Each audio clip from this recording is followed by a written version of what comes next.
di kolongan Korea kamana heta untuk kamana hewa ya urut paling mau aku ini mau osiai kalau tu ini tahu tu toroi tahu dengan pergi tahu bawa dengan main timing lah ataupun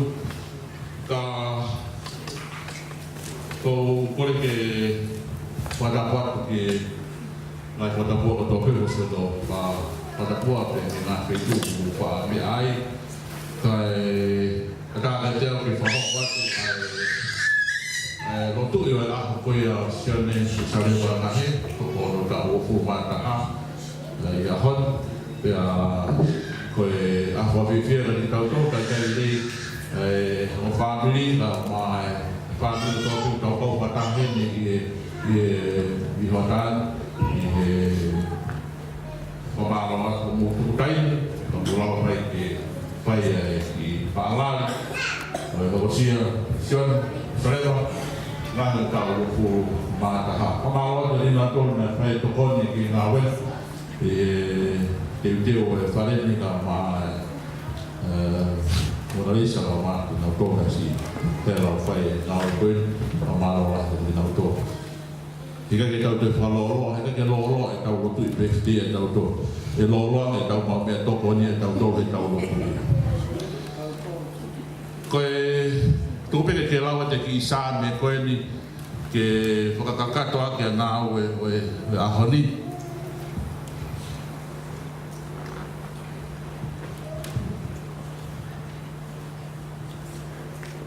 itu ke lawan kami follow BAP wahai uluaki vesi fitu ke tiba.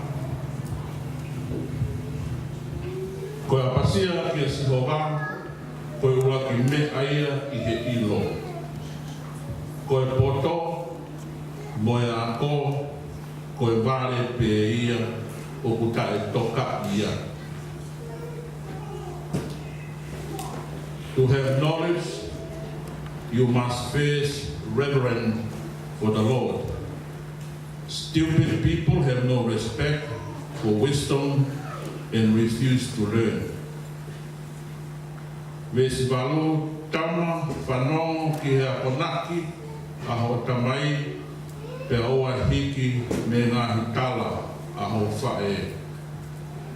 My child, pay attention to what your father and mother tell you. Vesivalu e koe pāle whaofa ki he ulu mo e kahoa ki o kia. The teaching will improve your character as a handsome turban or a necklace improves your appearance.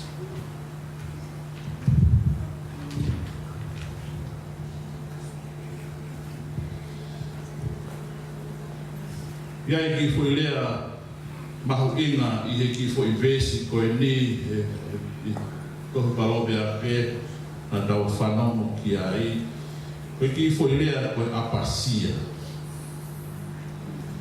I hono hiki pia mei he whakatono lea whakapapalangi o ku hinga a lea apasia koe fo I lea o kui koe reverend I rau toro koe kau whaiwhi kau kui koe kau reverend. Pea ku hinga ia koe apasia. O ke nau toro ku nau apasia o tua. Pea kai ngata I kau nau te apasia whoki. Ki he kakai koe o ku nau tauki. Pea kuanga lewa hui whakalangi ko ia. Pea o me lewa e whakakau ko ia. I hono hiki mai e tokotaha na nehanga o hiki whakatonga ai tohi tapu o e toke tā moritoni nā ne to'o mai ai whakakaukau koe o e reverend ni mi he whakakaukau koe o e anga o e nofo ai whanua I tonga nei ai ngahi sia na e nofo ai ai ho I ki pena no foi pe moi pui pena ai foki pe moi ina utolo na no fo I lalo I sia pe kota lalo sia Ko nau whatongia, ko nau hapai, pe ko nau ave, me a lelei ko toa pe o tauhi i ho nau tui, pe ko tauhi kisia.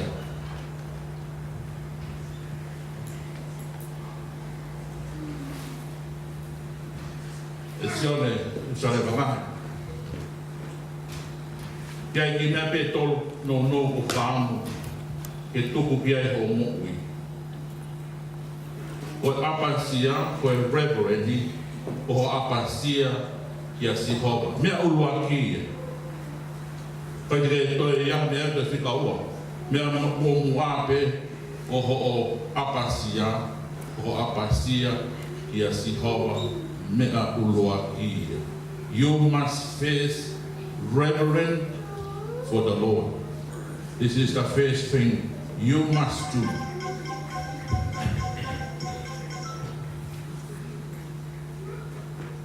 Koe apasia kia sihova, koe lula fua ia. Pe koe mea sivi, o kune sivi, ai lelei kaha. The best quality. Koe mea sivi, ko sihova, o kune sivi, ai lelei kaha. The best quality. Koe mea fua ia, o ilo. Pe koe mea fua ia o ui, koe knowledge. Koe mea fua koe o tua, o kune hanga ia o kai tene ngā ake fo ilea koe knowledge pe koe ilo. Ka kune ngā ake ia fo ilea o koe wisdom. Koe whakapatoko. Koe ia mea koe ko a amu i e ahone, e ke whika uluaki a kongo ui. Ko whika uluaki a sihova.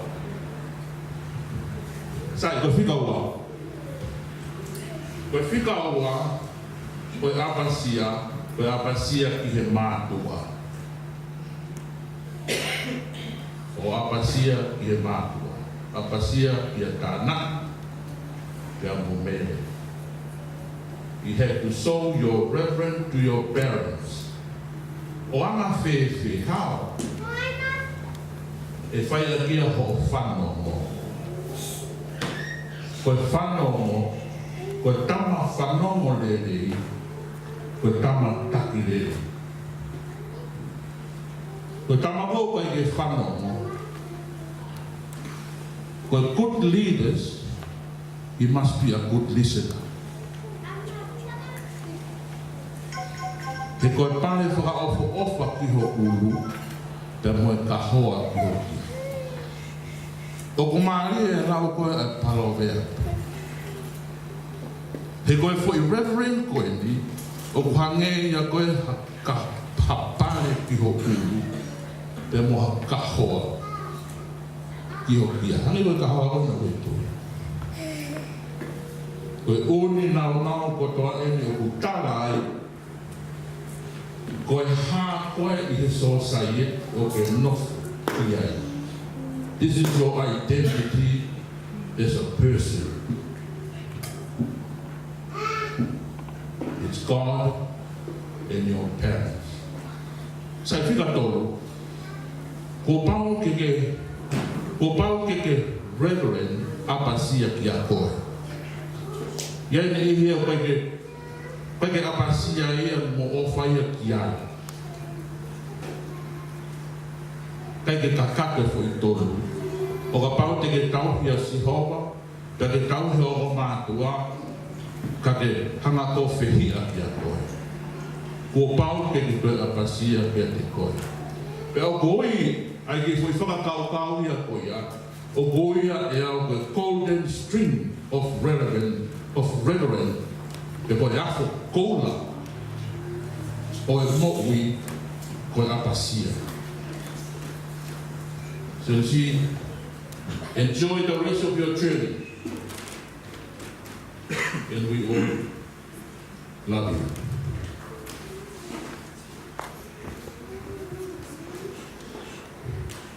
Ke wātau loko whata. O toa mawhika mau kamai ko he vānia whiona. Pāma e resoni koe mi ko i mau tolo.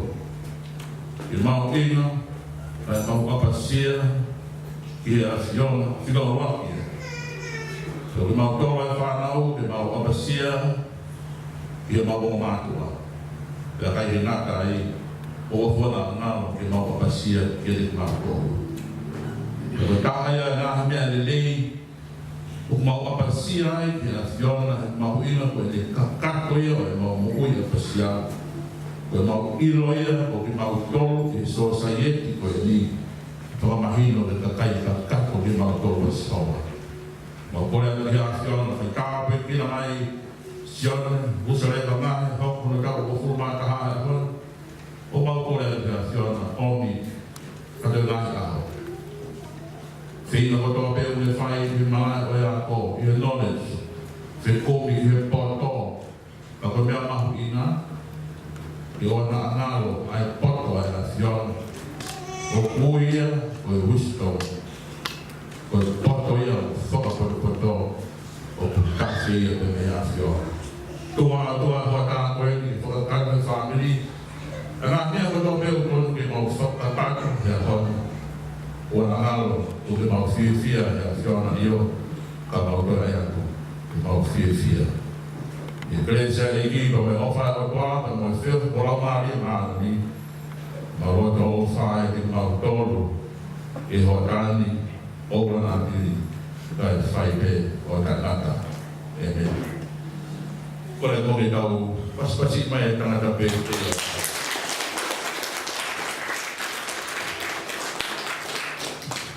Kore tangata pe eke ki mari ka hoi, whamusia. Sai ko lava e ku konga, pea o tupe o ku iai ka weni o ku tani mai ke na konga kuno ua.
Pea o tau whiawhia ai, o kita.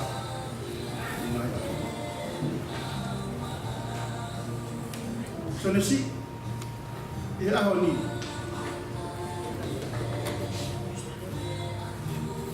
Tau whakailonga i ai, ai makamaile, e hoko sia o tau ataha i aho ni. Koe aho ke mafuaki ai ki, o tau atai nai.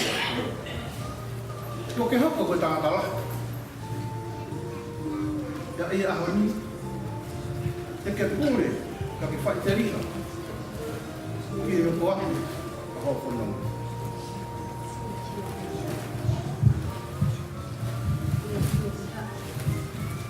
Senhor Jerusalém Baixo, e caga também aqui, que está a taina, e que filho da refaideria, que conoca ao moui. Ka fungani aqui, a quali da metala munua a koe, na te maua que te koe. Waka koe koe tapu, koe wholokola moui a koa, ke hoko ia koe ka pasa, ia koe tūmuru ki o whanonga, ia ka hawa o moui.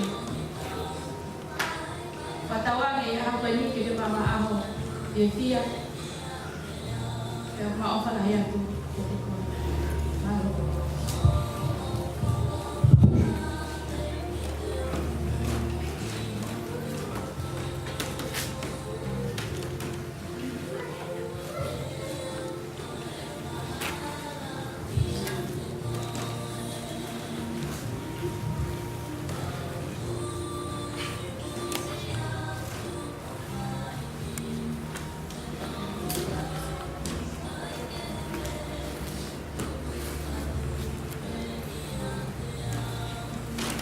Niki, porque tudo aqui.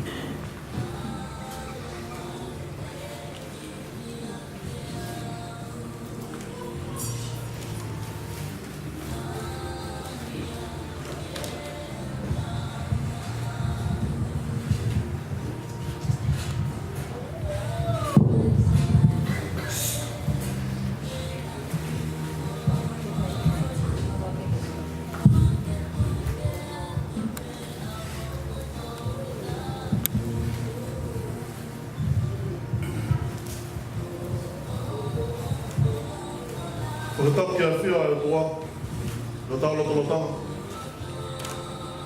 Whakwetai ki o koa, i e tau hi mai e kumaui, e wausia mai, e aho mahurani. E o kou lea whakataha, e a mai peteli ake. Ka ne tae oua, ai kau mai a eiki. Tu ngai e wa usia e aha koe ni te koia nā ne tauhi o tataki mai e whanonga i e tau eni e ua taha māua. E o whakawhoki pē e whakwetai o e langi langi ia te ia o pule i e moui.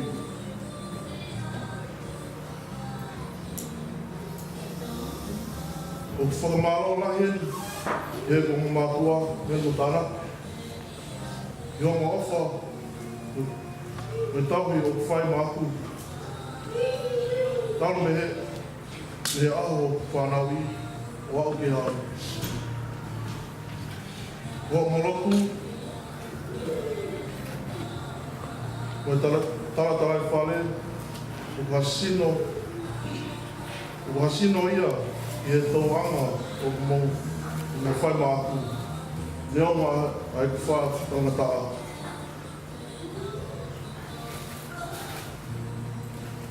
Ke a honi ko mo whaki mai ai ki e o tau ataina. O ko whakamaro o roto o ngā ia. Ka ko ilo pau o ko kei whia mau pē o ko tokoni. Mo e roto māku ke ka hau o i whanonga.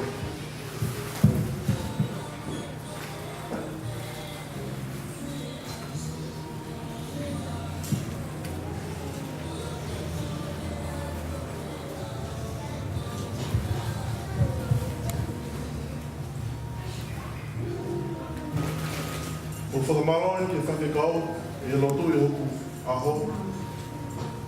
Pea whakamaro i ngai akunak lelei. O whai maapu i he tainga toa pepe. O whakamaro atu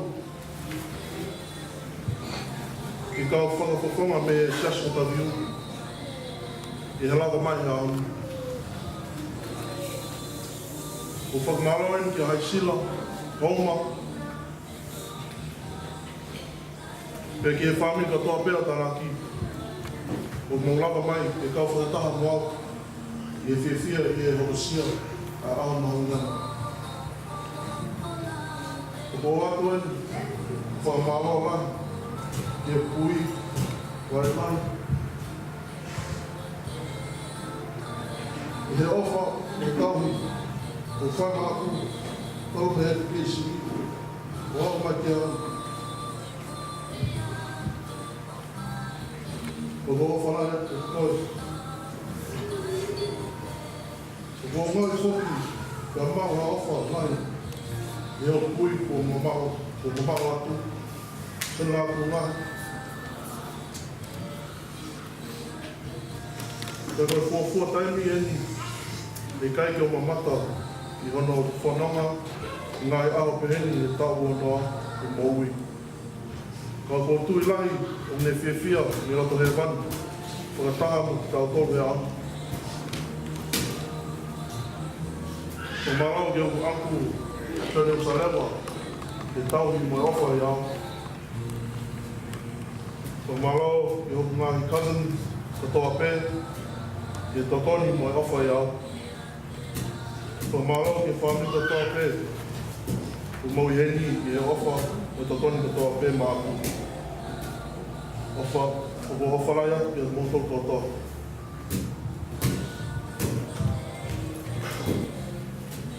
Yeah. Thanks again, everyone, for coming. Shout out to my girlfriend, Capri, Mary, and her parents. Thanks for being here. To the boys, yeah, thanks for coming through. It means a lot. Special thanks to Mother and Noella and Makalesi for the decoration. Lovely. Made me feel like I'm getting married.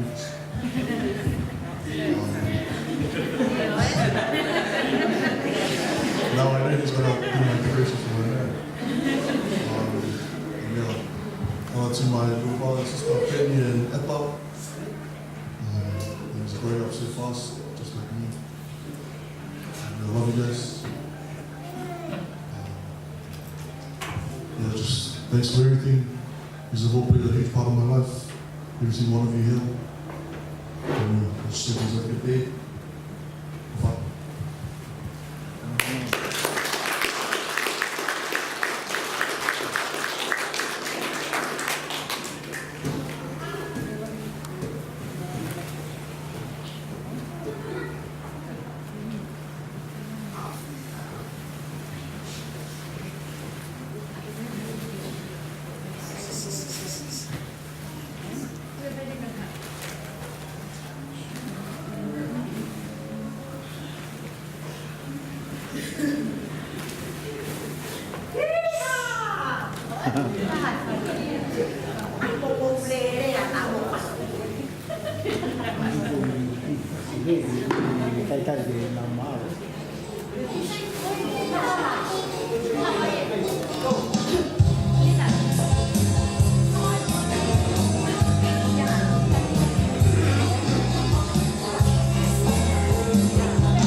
Koe kitai nge whai ai o wau oi keke.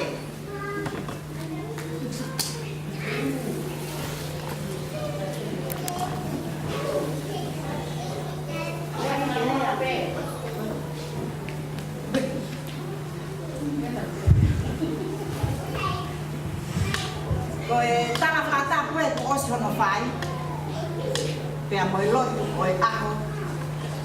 Koe tanga si pete oi aho koe. Tau winu mo tau lau marie. Pea tau longo ai folofora na whai aki oi pete oi aho ni. Pea tau ngoi maafana ha tau oto.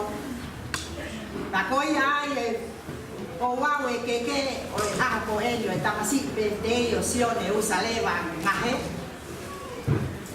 Aia ko e keke hono uwaki, ko e keke ia ai whai te kau, na ne whai ai lotu o e aha ko e e tamasi pete.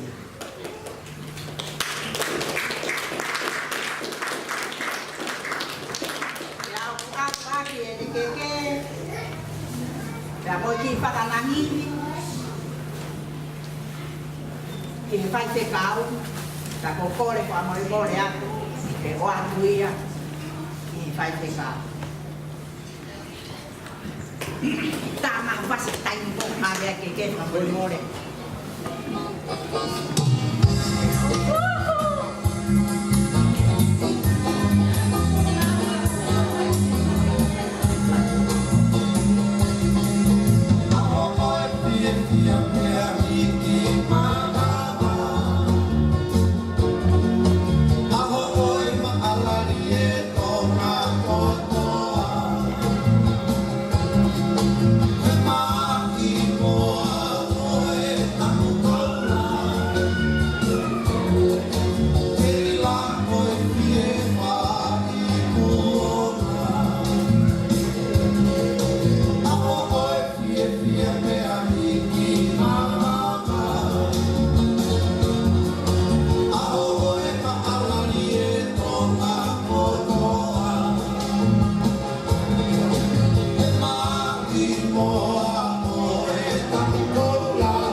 Sione usalewa o e tahine ko houma o te taha aia o hiki ake ene keke aki e toma pea koe aho pe te e tanasi koe ni koe tu ana o e keke o whakanaliwi mo ia ki whaha koe ni o sione whakataka ia mo hono ufi ai te pile Pagkataka pia mo yung moko anga, tama si Bete o ang boen. Kawiyan, mo kipa.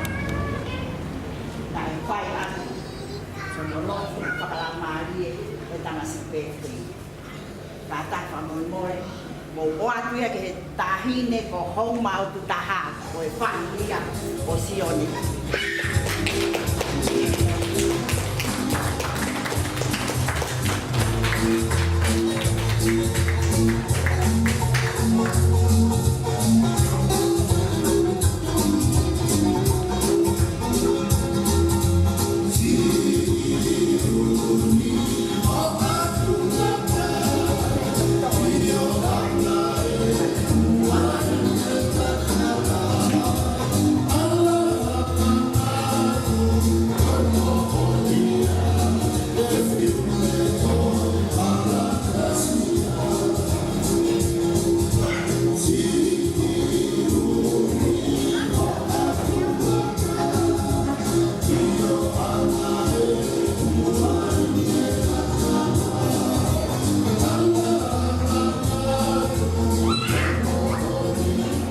Koe keke ono tolu, koe keke ia o e setuata o wota riu, ai whai angalo o kaungata amaki ai a sione o saleva ngahe.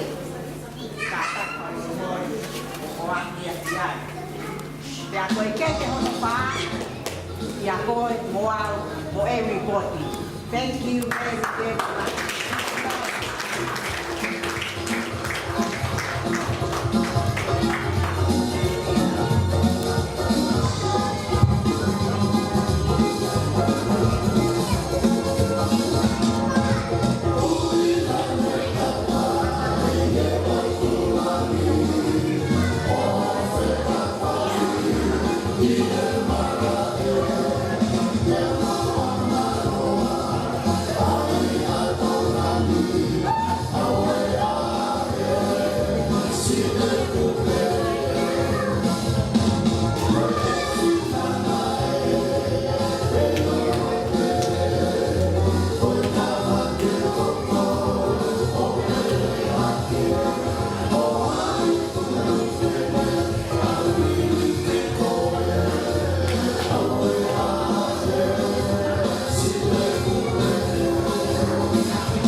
Lolo tonga ia whanino ko mai a hina tō koe i te rinua. Malo.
Dale.